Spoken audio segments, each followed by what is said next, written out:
My name is Jan Harzan. I'm the Executive Director for MUFON. We are a scientific research organization that basically collects sighting reports from the public and then goes and investigates them. Our mission statement as an organization is the scientific study of UFOs for the benefit of humanity. And we have three primary goals. We investigate UFO reports, we promote research into the UFO subject, and we educate the public on our findings. We have 3,000 members worldwide. Many scientists, physicists, PhDs, metallurgists, biologists, all the way down to just the average citizen who really wants to get involved. Some of those have chosen to become field investigators, and they go through our field investigative training courses. They become part of the team in their state or country where they reside, and they actually get engaged in going out and meeting this phenomena head on. We've recently formed a science review board, and that board is made up of scientists from around the United States and around the world to review some of our more significant cases and try to render an opinion on them. What we'd like to do is be more outbound, more outspoken in terms of the really true UFO cases. So MUFON is moving forward with this approach, and we'll be publishing papers in these different areas to allow the general public and even the scientific community to be able to be challenged by what we're finding. That's the strength of MUFON as an organization, is being really the truth seekers of the UFO field.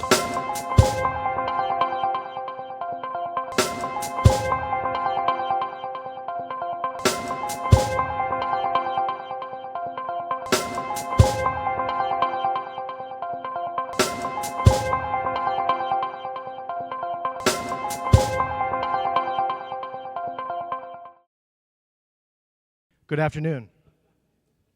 Our next speaker, Dr. Eric Davis, is a senior research physicist at the Institute for Advanced Studies at Austin in Austin, Texas, which is the basic and applied research division of EarthTech International Incorporated. Since 1984, Dr. Davis has been a contractor and or consultant to the United States Air Force, Air Force Research Laboratory, Department of Defense, Department of Energy, and NASA. From 1996 to 2002, he was the director of aerospace physics at the National Institute for Discovery Science in Las Vegas, Nevada. His professional research includes beamed energy propulsion, directed energy weapons, the quantum vacuum, and faster-than-light propulsion. Dr. Davis is the co-editor and author of the peer-reviewed academic research monograph, Frontiers of Propulsion Science, published by the American Institute of Aeronautics and Astronautics Press. He earned his PhD in astrophysics at the University of Arizona in 1991 and did his graduate work on the Voyager 1 and Voyager 2 missions to the outer planets while at the Lunar and Planetary Laboratory and the Department of Physics. Safe to say he's highly qualified. Let me welcome to the stage Dr. Eric Davis. Thank you very much. Let's get the slides up here. Here's what I'm going to be talking about. I'm going to be taking you on a tour of interstellar flight. What's it about? Who's doing it? Why should we care? Why interstellar flight? Interstellar flight organizations, the Transgalactic Travel Guide, and advanced propulsion limitations. Then I'm going to give you Einstein's ground rules for relativity. I'm going to make you all warp drive experts in 2 easy lessons.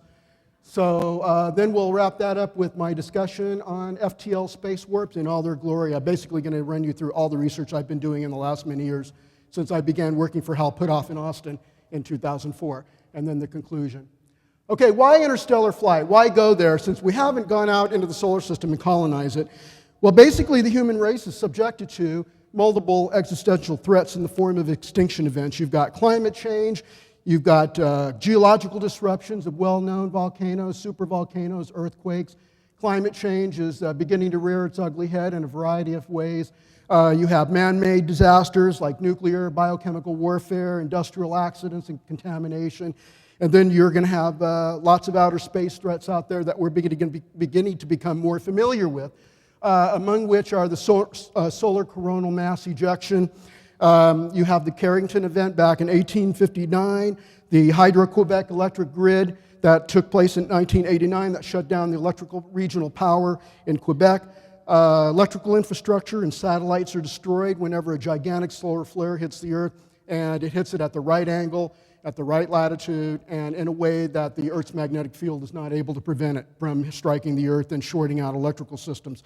We're subjected to asteroid and cometary impacts. We've got craters all over the Earth that represent the impacts that have been going on since the Earth was born, among which were the, if I can see it here, is the Yucatan Peninsula crater that is said to have led to the extinction of the dinosaurs 66 million years ago, the meteor crater in Arizona 50,000 years ago. Then we had Tunguska, Russia in 1908, which flattened millions of square acres of forest out in deep Siberia. And then you all know what happened when Comet Shoemaker-Levy went to Jupiter in 1994, and several pieces of the comet broke up and splattered all over the equatorial region of the planet. And then we had Chelyabinsk, Russia last February, 1,200 people injured, more than 600 children. You know, this doesn't impact the human race very much, but we have not, our modern record of what happened hundreds of thousands of years ago is very incomplete. We don't have a complete history of human life back in the ancient days, going back a couple million years when our species first arose. So we don't know what happened to people back in those days. They were awfully subjected to asteroid impacts and cometary impacts on the Earth in conjunction with the geological disasters. And then the last thing, ET alien invasion, you never say never. You never say never. I mean, it's just a mistake to basically think that aliens will never, ever come to the Earth and want to invade. You just don't make that mistake, because we have the Spanish to thank for what happened to North America when they came over here and discovered America. Let's see, the next thing. Okay, so in thinking about those disasters that could potentially befall us, we have the potential for the expansion of mankind into the solar system. And right now, we're just barely touching the moon and Mars. And in order for us to survive as a species beyond the period of which we may evolve out of our existence, I guess, in other words, perpetuate the species further, the best thing to do would be to move out into space, to think about colonizing space and spreading mankind out into habitable environments.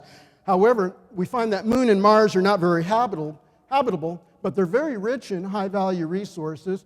However, for man to live on the surface of the Moon and on Mars, they're going to need a lot of infrastructure to support astronauts.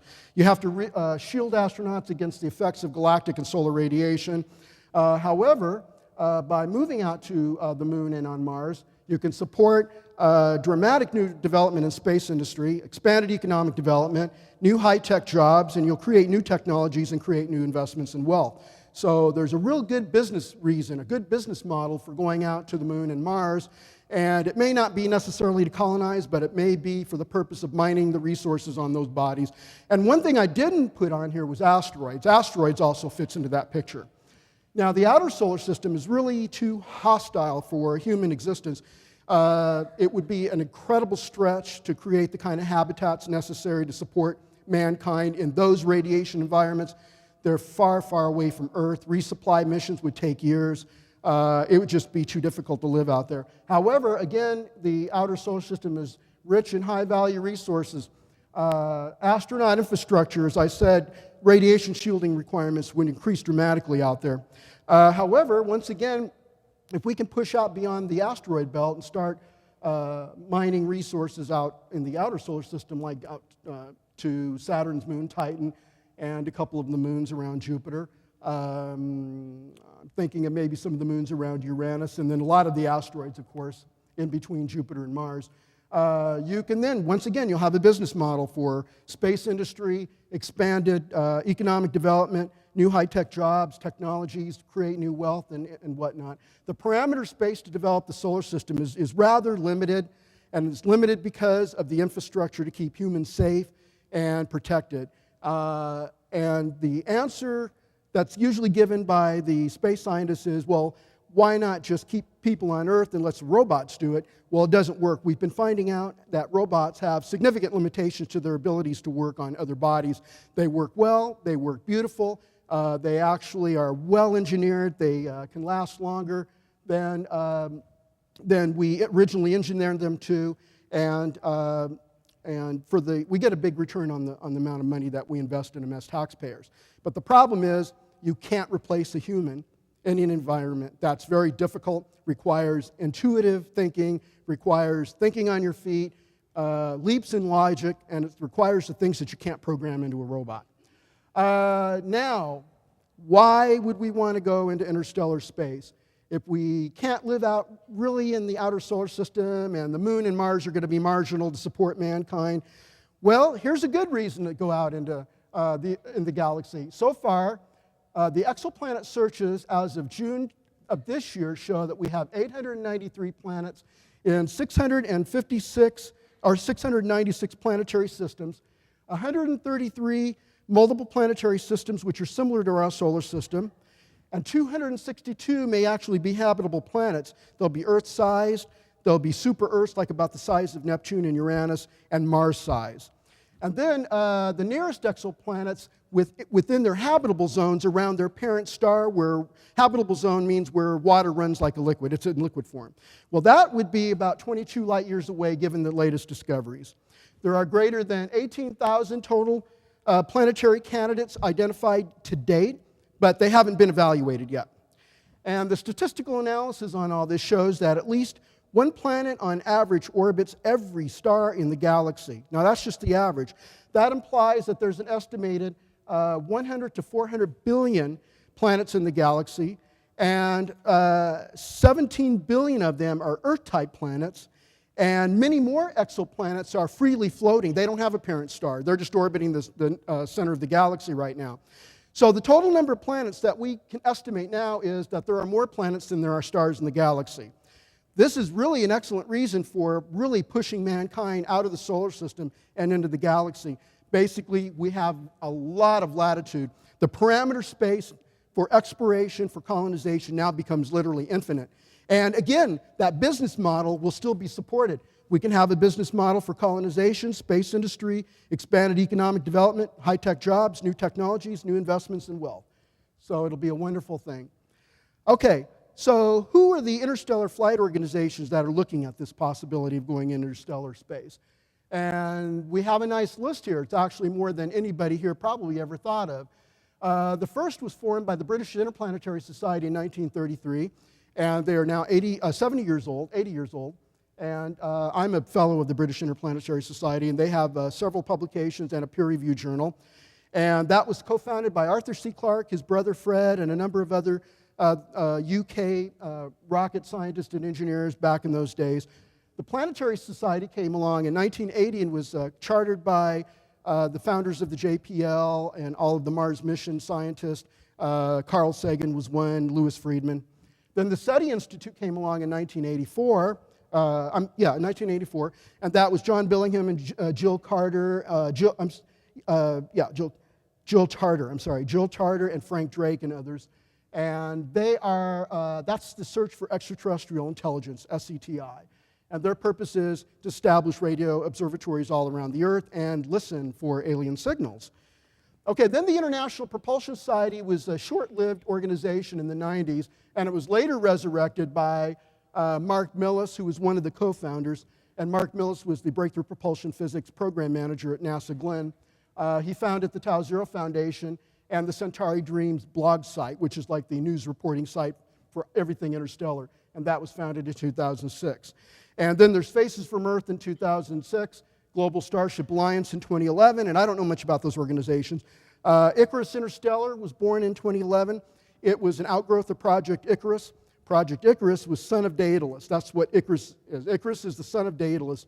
Project Daedalus was founded by the British Interplanetary Society in the 70s to study the possibility of building a fusion-powered rocket to explore Barnard's star, some many light years away. And that study was done after 5 years, and then it languished because the NASA space program kind of languished, and the space shuttle kind of dominated all of what we were doing in the 1980s.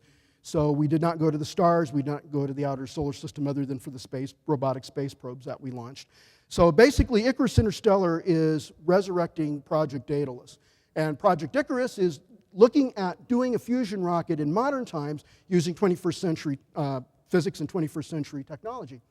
Then DARPA formed the 100-Year Starship Study in 2012 with a $500,000 seed funding, which was awarded to the Jemison Foundation for Excellence, Icarus Interstellar, and the For Enterprise Development Foundation. Then DARPA also awarded $500,000 to Space Gambit, and I have no idea what they do. They have a website up, and they really don't have a lot of information on it.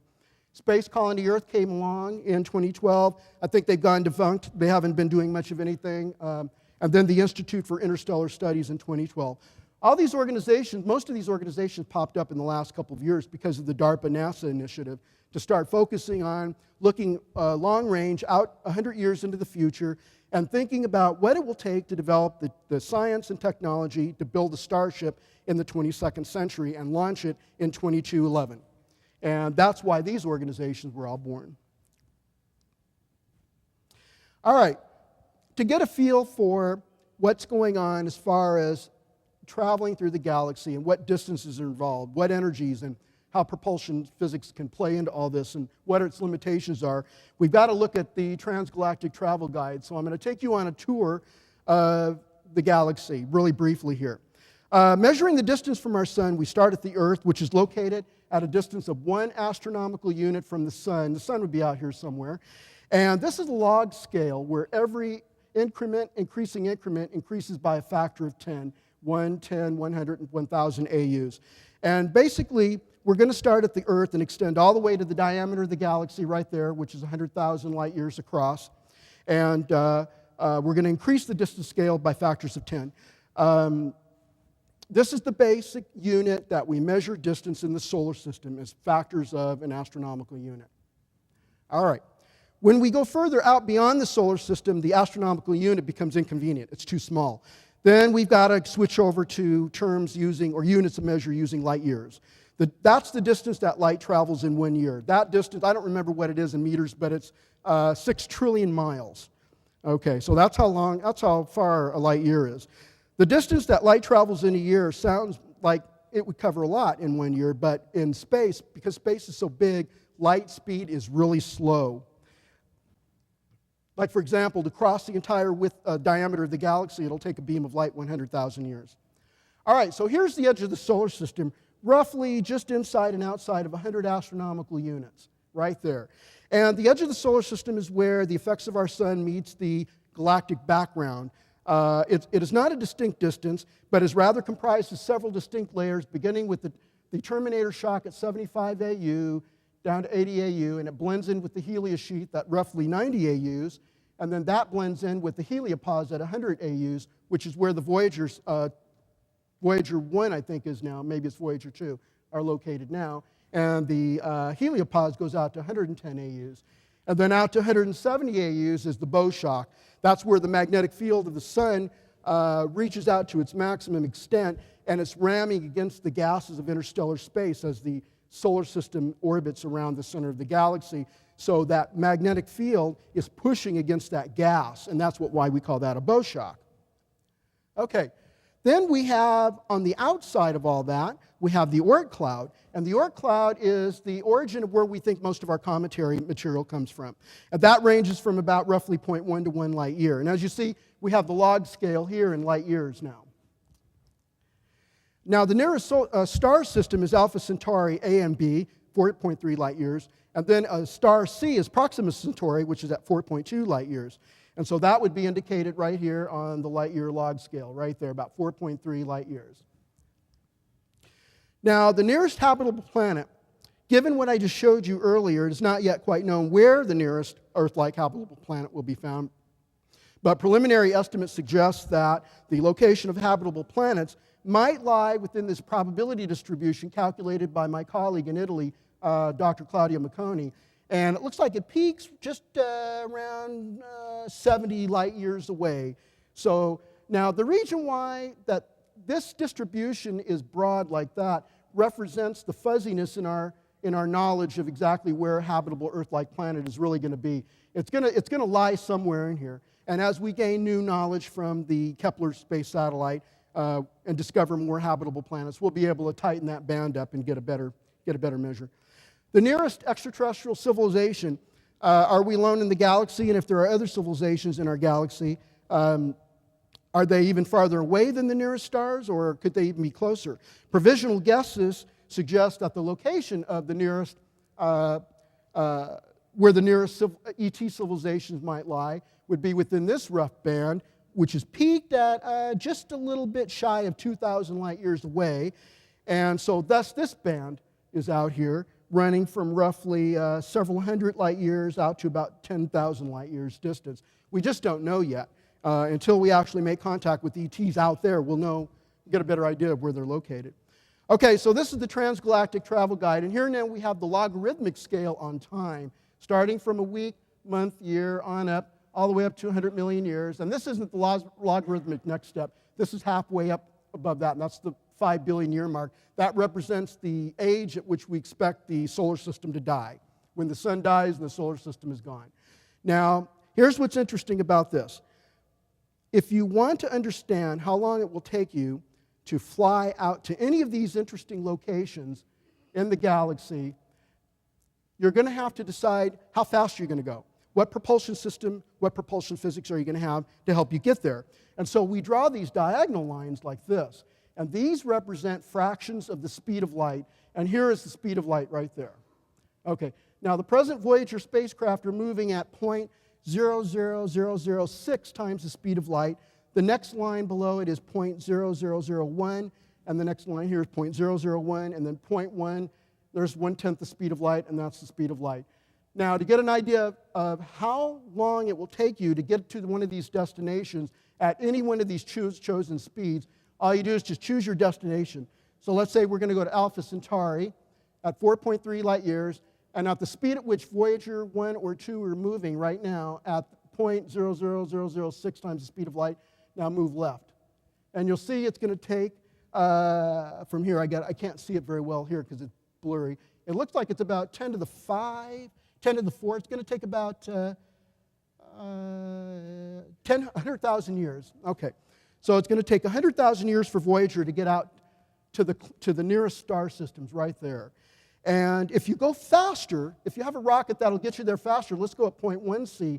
Then if you want to go to Alpha Centauri at 0.1c, you're going to go down here and you're going to go left, and it'll take you just several decades to get there.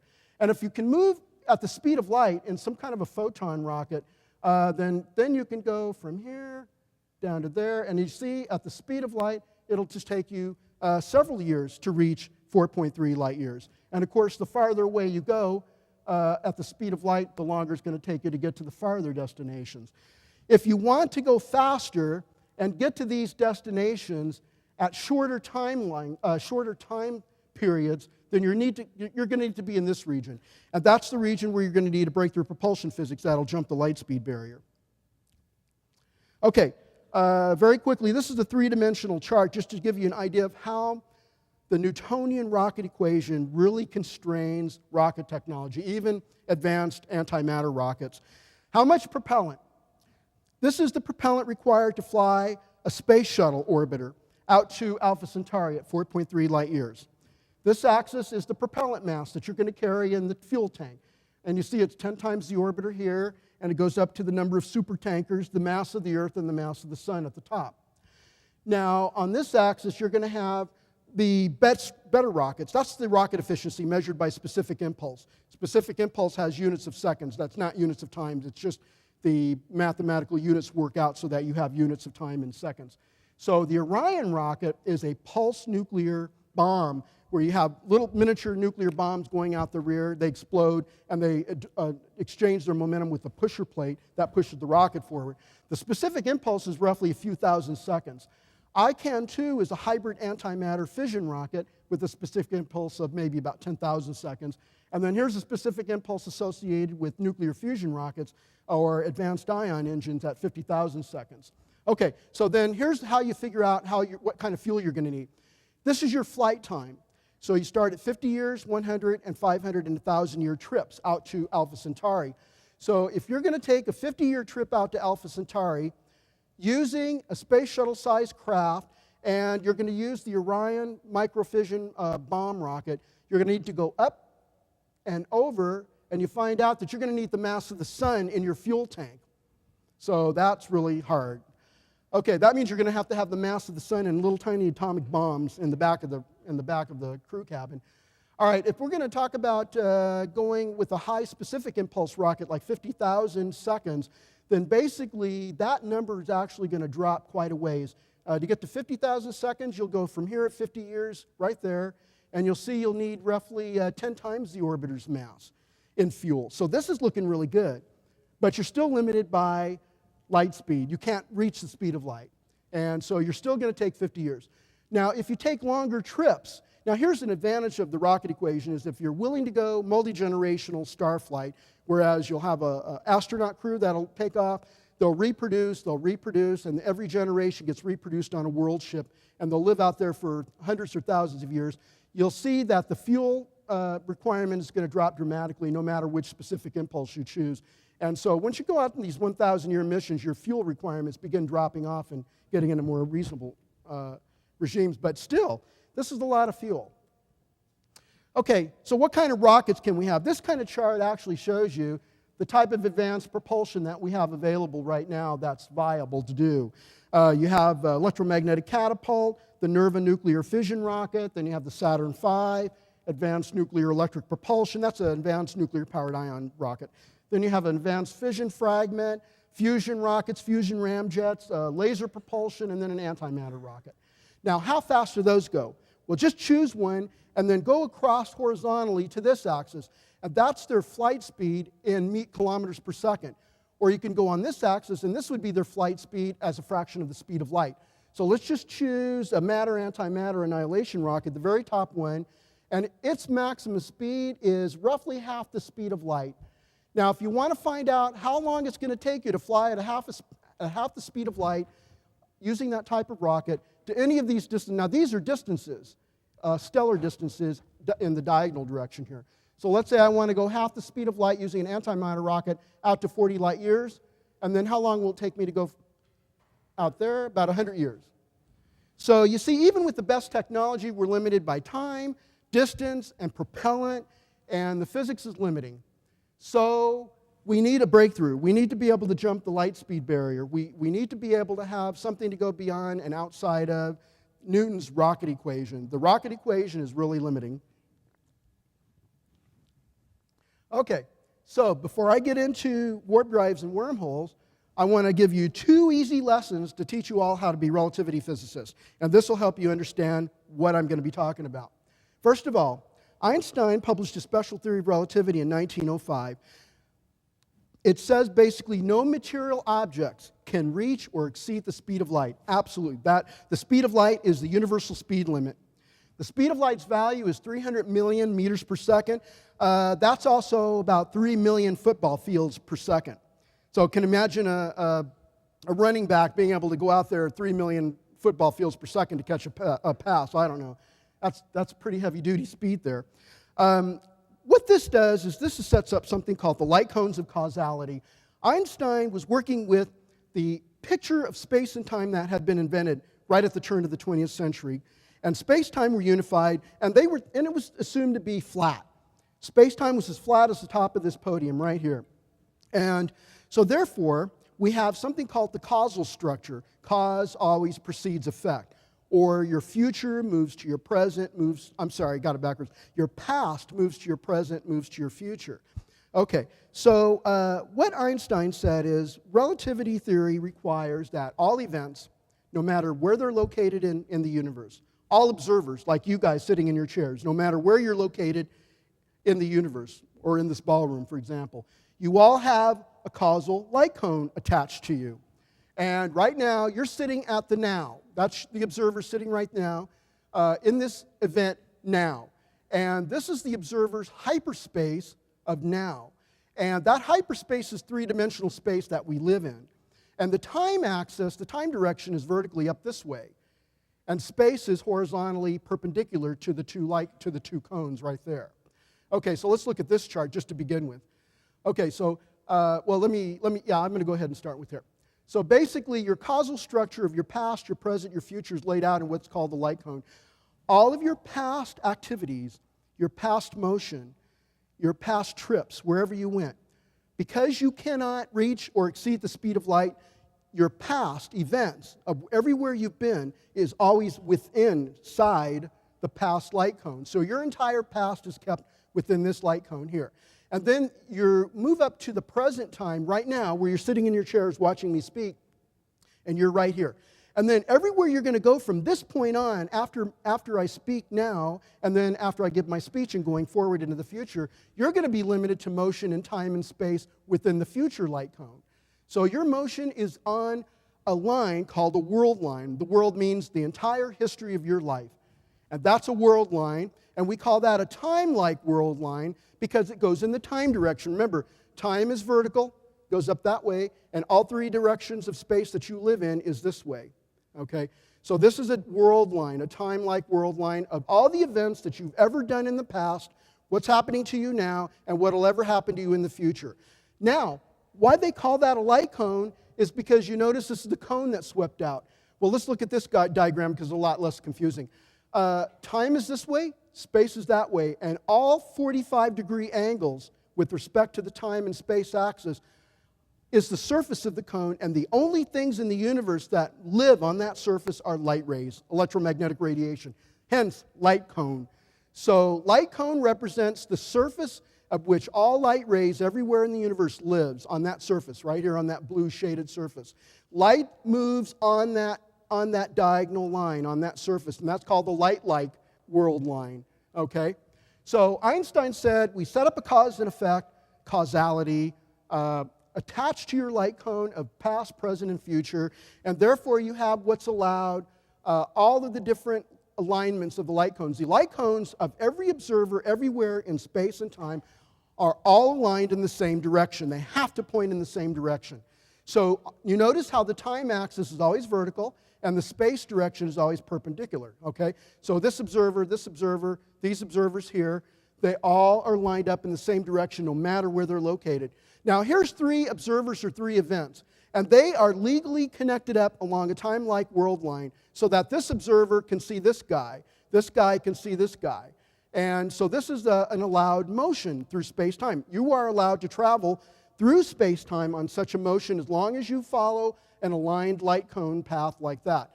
Now, the perpendicular direction in the space axis is forbidden.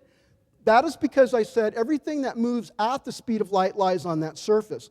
But what's outside here is forbidden. That's the spatial region where things go faster in light. And it is forbidden to go outside in this region and go faster in light. You can't do it because of Einstein's universal speed limit restriction. Okay, so that's what special relativity gave us. Well, then in 1915, general relativity comes along. There were problems with Newton's law of gravity.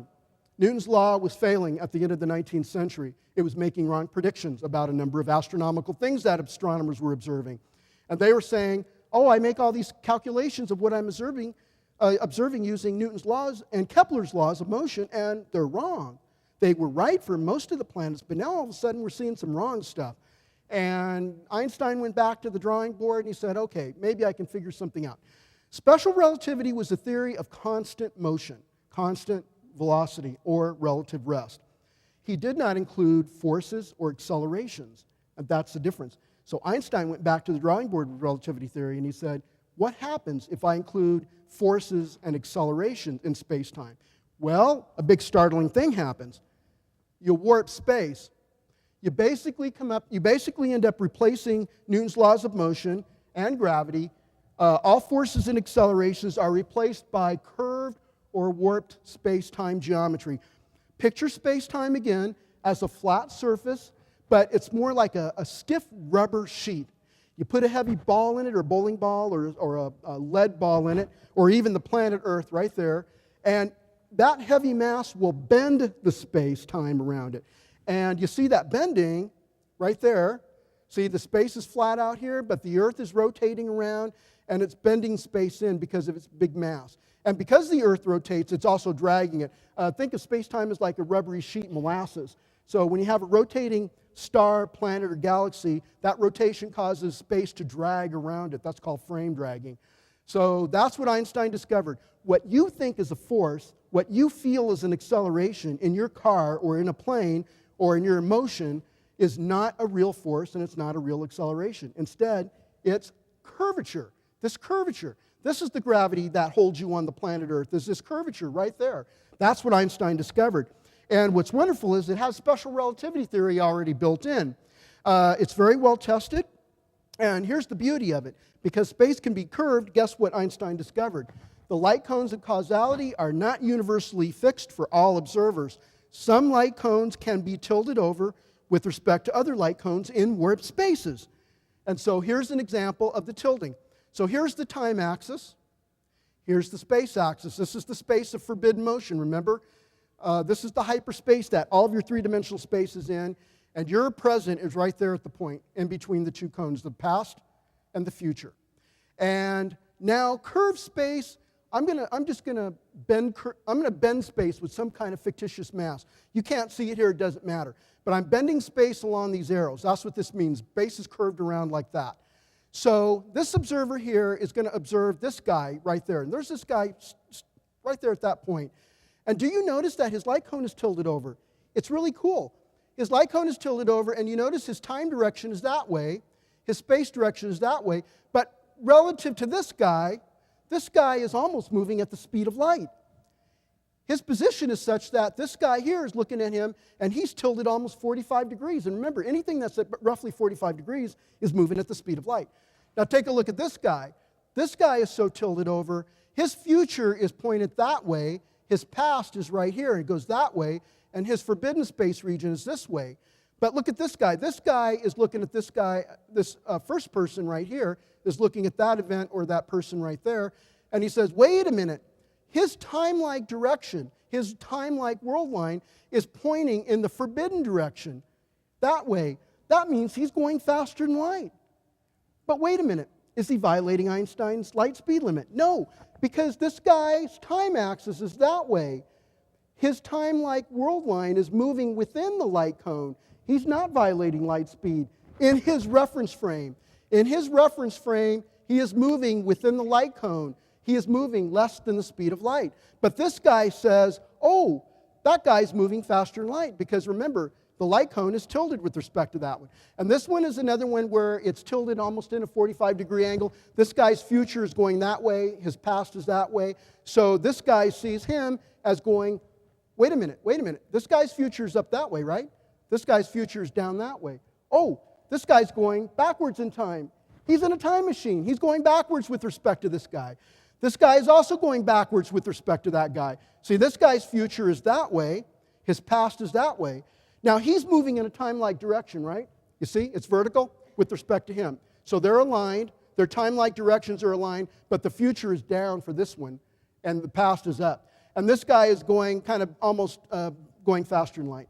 So that's how you go faster than light without going faster than light. You can break the light speed barrier, but relative to other observers who are not in a curved space-time. Okay, so now you've got the tools you need to understand warp drives and wormholes. Okay, Einstein's general theory predicts two types of faster-than-light space warps that give us that effect that I showed you of the curved space and the tilting light cones. First one is traversable wormholes, which were discovered by Kip Thorne and his postdocs and grad students in 1985 to 88 at Caltech. And warp drives, discovered as a solution to Einstein's theory of relativity by Miguel Alcubierre, who was then at the University of Spain, I can't remember now, Portugal maybe. Okay, I want to show you a little math, not because I'm going to melt your brains here, but I just wanted to give you an idea of what these things look like. That's Einstein's general theory of relativity, the field equations for curved space-time. This object here is called the energy momentum or stress energy tensor. That encodes the material properties of matter, like the Earth, you, chair, atoms, suns, and galaxies. So you put matter here. This is the matter that's going to bend space, and that's the Einstein curvature tensor. This is the quantity that measures the warping or bending of space. Remember what I said about warping? I don't have a piece of paper, but just take a piece of paper and bend it. That's warping, okay? I'm using that word synonymously with curving and bending. So warping or space-time curvature is represented there.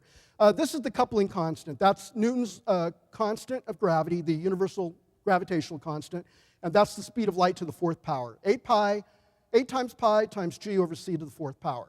Anyway, that looks like an elegant, simple equation. It's really not. It's 10 nonlinear partial differential equations with symmetry conditions and boundary conditions. It's a nasty mathematical mess, but it's a lot of algebra. So here's what Einstein's general theory says. You put a source of matter into space here, and output comes curves. Matter, curved space, and curved space tells matter how to move through curved space. Okay. Oh, I didn't talk about the last thing. Okay.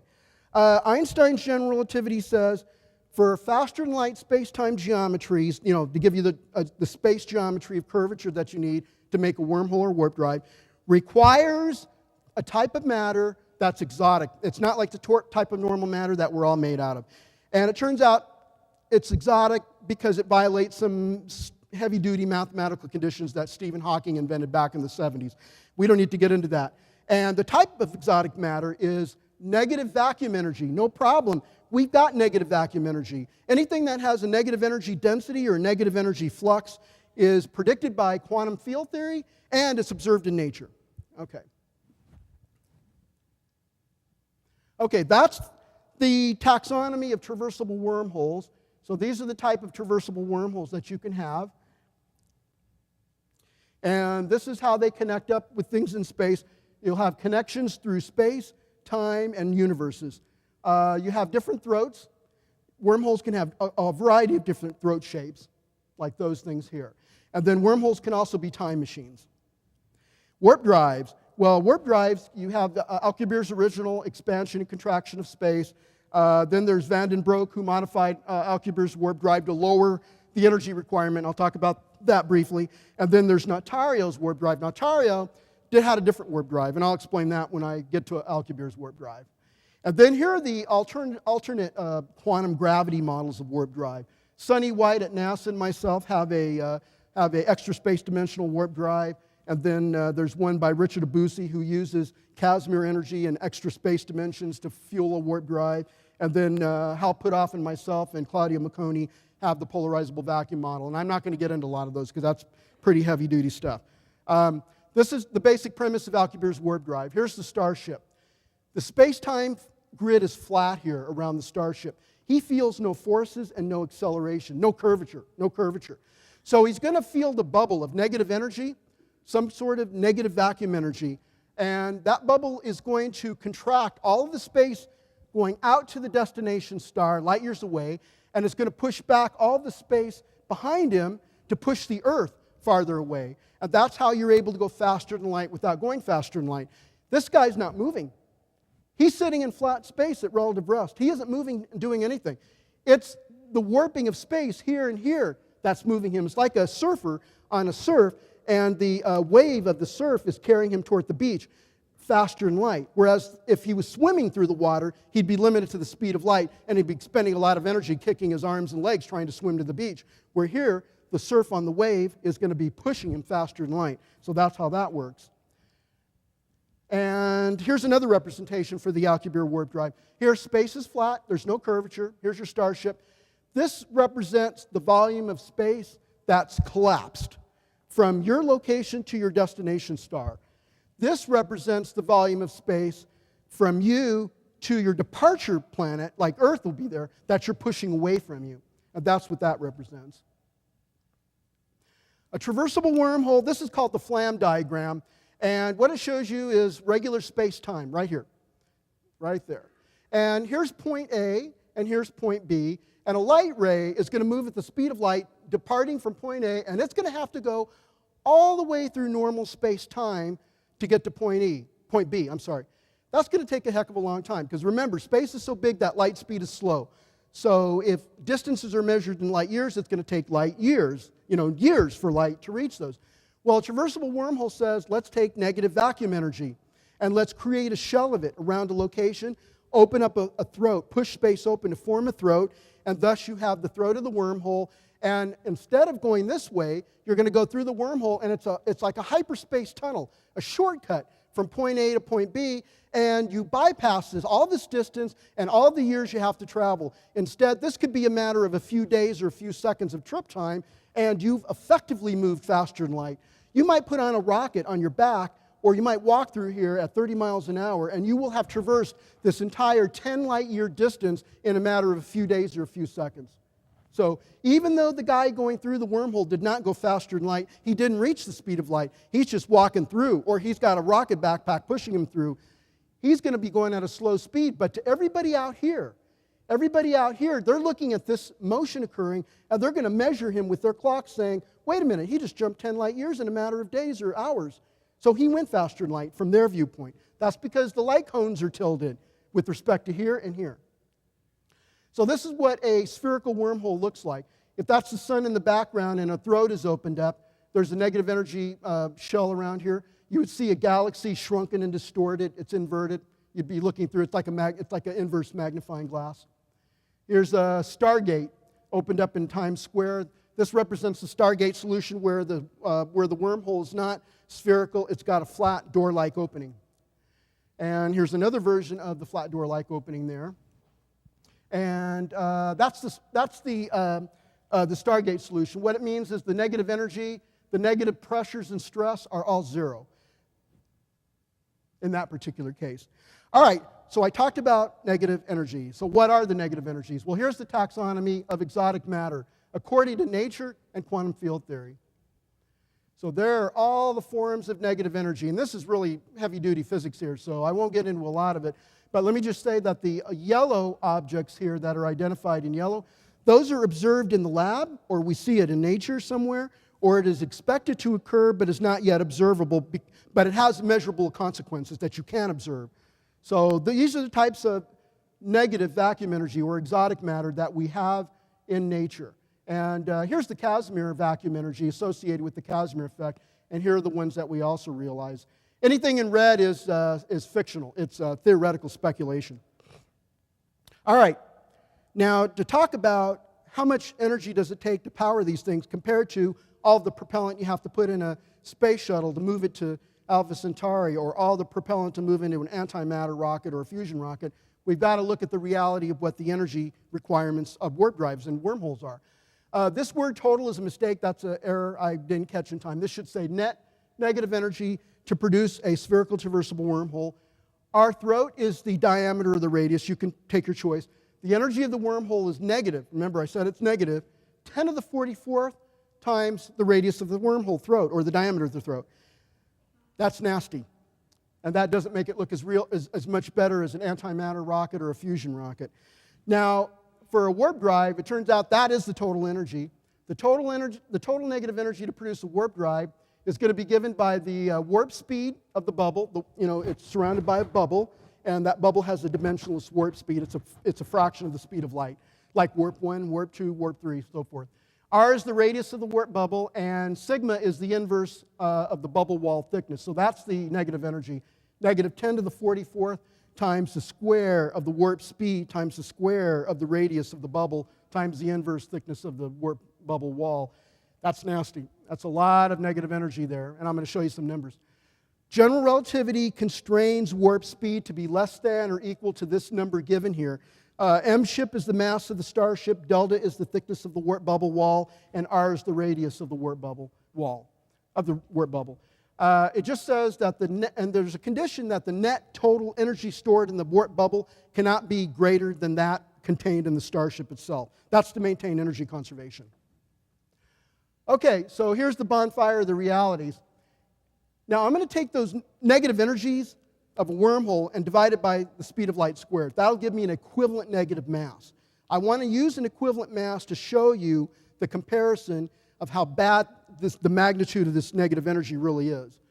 For a wormhole of a radius of 1,000 meters, you're going to need negative 710 times Jupiter's mass. Equivalent. Remember, it's really energy, but I turned it into mass units. For a wormhole of 10 meters diameters, it's negative 7 times Jupiter's mass. And for 1/100th of a meter, 0.01 meters, your wormhole energy requirement is going to be negative 23 times Earth's mass. So here's Jupiter's mass in kilograms, here's Earth's mass in kilograms. And this is really ugly. Warp drives. Okay, well, it's even bad for warp drives. Here's the warp bubble speed, the speed at which the warp drive is relatively moving with respect to non-moving observers. So you got warp, what is it, 10 to the negative 5, 10 to the negative 4, 0.01 warp, 0.5 warp, warp 1, warp 2, warp 10, and warp 100. Those are fractions of this, those are multiples of the speed of light. Take a look at the energy requirement. Look at the size of those numbers. Negative, all of those are negative, of course, and look at the power on the 10 and compare it with the positive mass energy density, the total mass energy of the sun in joules. That's in joule units. This is pretty bad. So what do? Well, there's some options. And I didn't mention one thing about wormholes. Reason why I said that was net energy, not total, is because the total energy of a wormhole can be positive, 0, or negative, depending upon how it's constructed.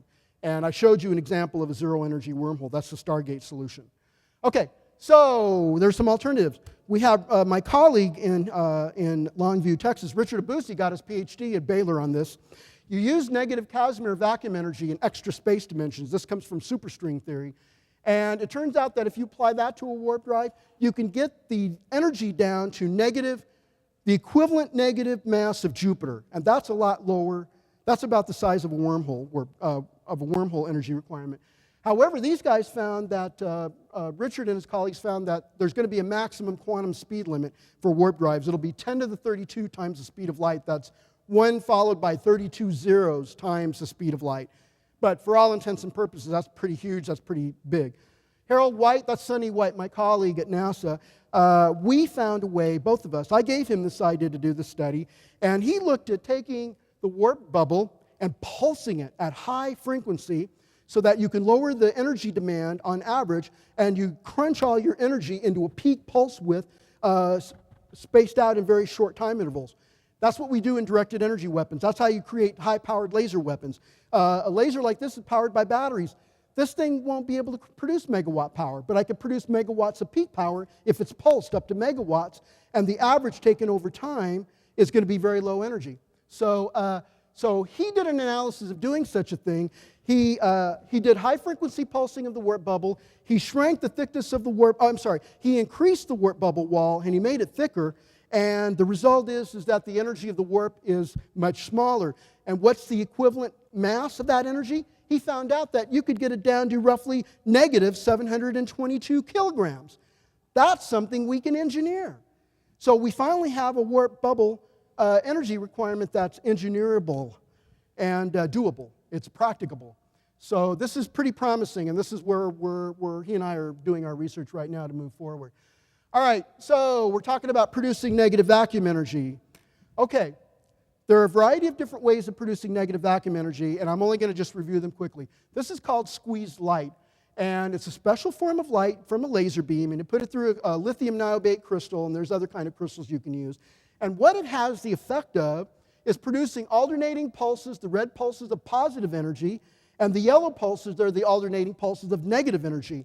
And if you have some kind of a fast rotating mirror, you can separate out the positive pulses and the negative pulses and concentrate the negative pulses right here, and that would be what you'd use to build your wormhole or warp drive with.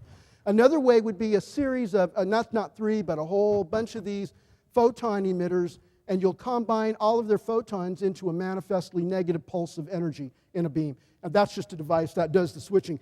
We can't realize rotating mirrors like this. This mirror has to rotate once every 10 to the negative 15 seconds. But with the sodium gas cell, we can do an effective mechanical rotation electrodynamically here in the gas cell much faster than that. So this is how you would implement a rotating mirror. The Casimir effect. Two plates, like a capacitor plates, block out the outside vacuum fluctuations in the quantum vacuum, and what's left is a reduced state energy inside the plates. And here the energy happens to be negative. And it's very weak, it's not usable, but it exists in nature. And we routinely make these in lab. This is a mirror. And if you take a mirror and you accelerate it rapidly through space, it will excite the quantum vacuum fluctuation and create a flux of negative energy. A beam of negative energy will be emanating from in front of its motion. And the best one that we've identified in the last 4 years is a parabolic cylindrical mirror, just like these that are used for solar thermal energy converters. The idea is that you put this in the vacuum of space, and it's going to focus all of the vacuum fluctuations that strike the mirror, they're going to focus along the focal line of the mirror. And Larry Ford at Tufts University did a calculation with his colleague Svader, and they figured out that the energy of the vacuum fluctuations that collects on that focal line is negative. And not only is it negative, it's astronomically negative.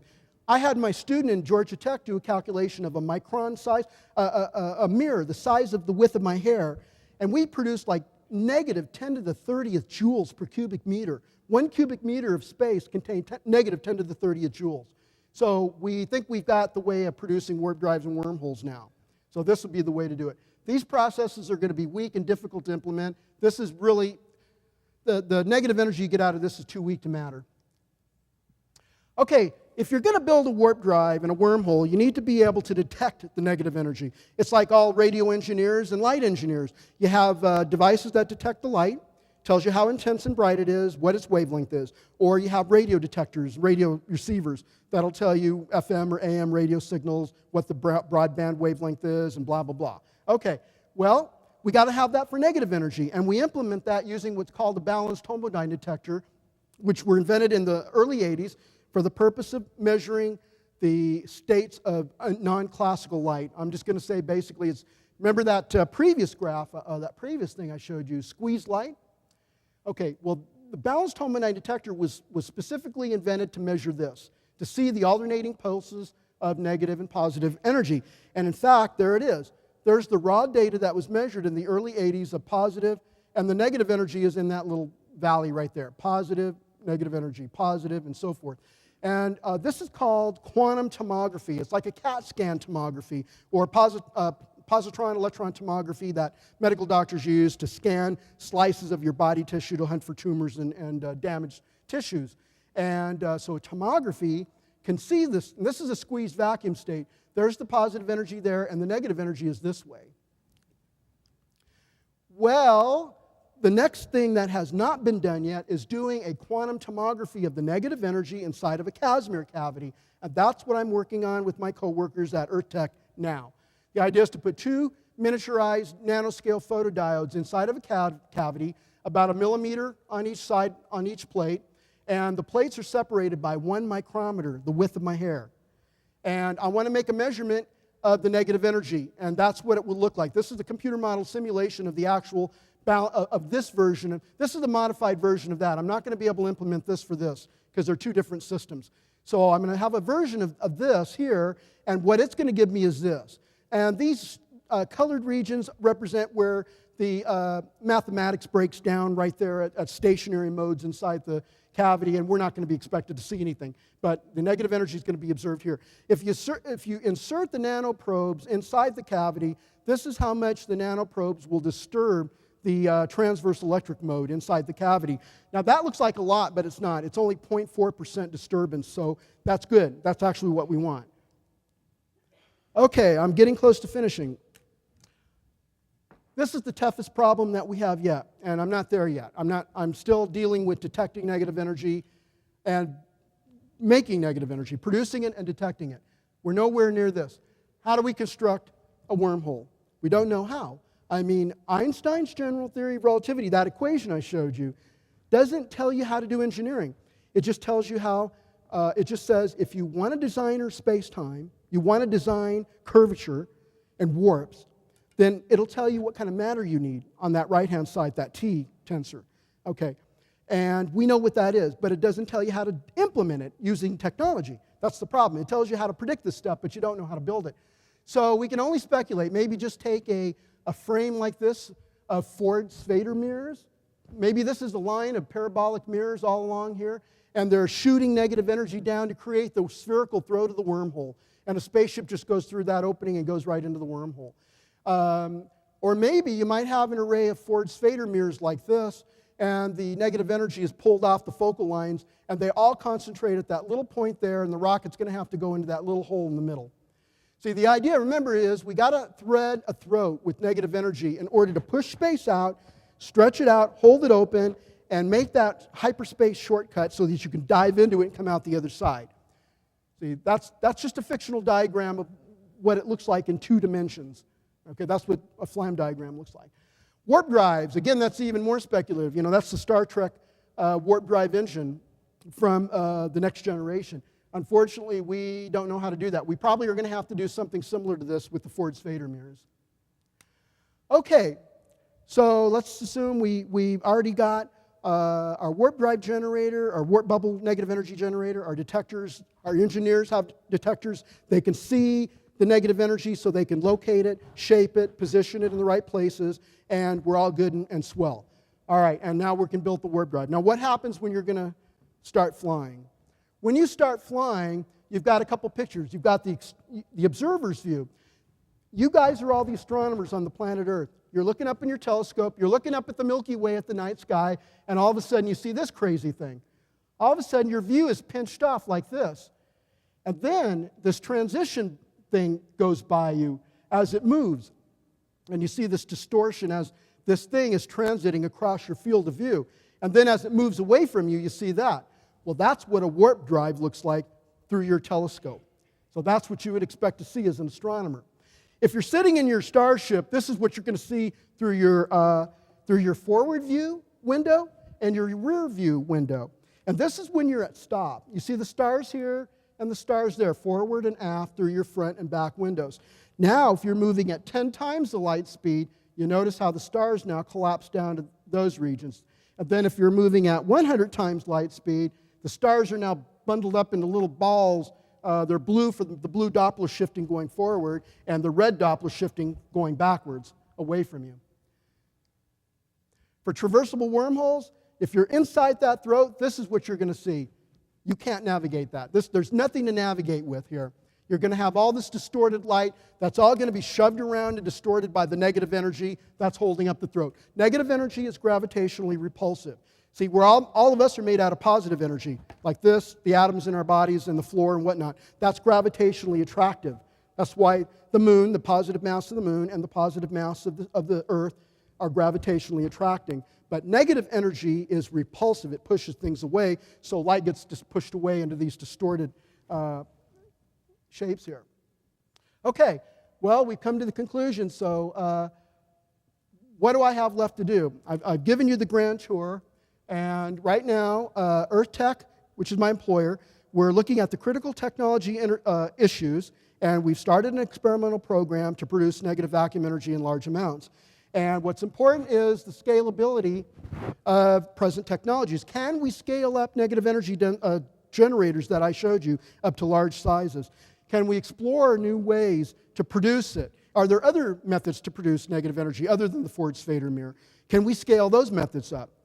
And then we're going to look at the Ford-Fader mirror itself, the parabolic cylindrical mirror, and maybe even new advanced laser photonics to maybe find new ways to increase the amount of negative energy that a pulse laser can produce. Detecting negative vacuum energy, that's pretty much what I described was the balanced holmidite detector in a Casimir cavity. That has not been done yet. After all these decades since 1981, when IBM first developed the balanced holmidite detector, no one has measured the negative energy in a Casimir cavity. So I'm the guy who's going to do it. I didn't predict it. A colleague of mine who's he's a Polish physicist. He's a postdoc at the University of Duisburg-Essen in Duisburg, Germany. And he published 2 peer-reviewed papers describing the balanced holmidite detector needed to do a Casimir cavity experiment.